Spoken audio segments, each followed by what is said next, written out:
Sa kabila ng pinaigting na military operations na isinasagawa sa Masbate na nagresulta sa pagkasawi ng mga miyembro ng NPA, pagkakakumpiska ng mga matataas na kalibre ng baril at pagkakadiskubre ng mga pinagtataguan ng mga armas, pampasabog at iba pang kagamitang panterorista, ay nananatiling bukas palad na tinatanggap ng mga sundalo ang mga rebelding sumusuko at pinoproseso ang kanilang reintegration sa mainstream.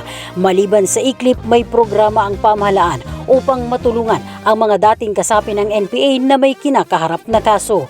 Katuwang ang Local Amnesty Board ng Bicol, sumailalim sa aplikasyon ang 41 dating rebelde. Ayon sa kanila, ang kapakanan ng kanilang mga pamilya ang naging pangunahing konsiderasyon upang tuluyang magbalik loob at samantalahin ang programa ng pamahalaan. Ang mensahe ko lang na mas maganda na kung ano man ang naumpisahan, mas ipatuloy at paigtingin pa yung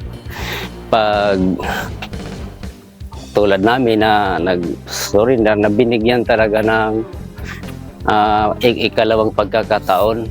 Ako po ay nananawagan sa mga dati naming kasamahan na tayo po ay magkaisa. Namnamin po natin yung programa ng gobyerno, isa yung amnesty.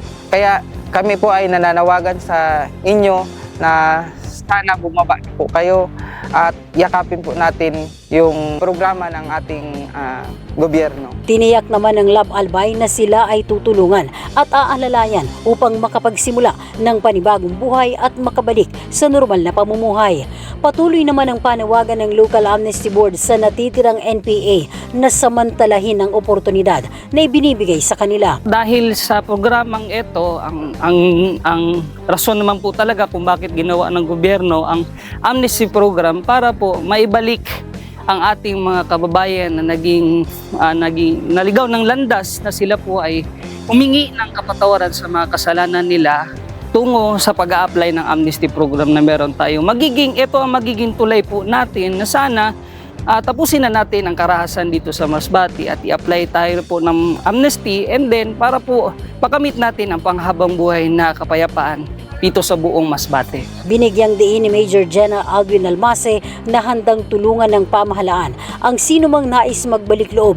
Subalit, gagamitin naman ng buong puwersa ng 9th ID upang tuluyang tugisin ang mga NPA na magpapatuloy sa armadong pakikibaka. Para sa mga nais magpaabot ng impormasyon, mangyaring makipag-ugnayan sa mga contact details na nasa screen. Kapayapaan para sa lahat. Christine Atole, Spear News.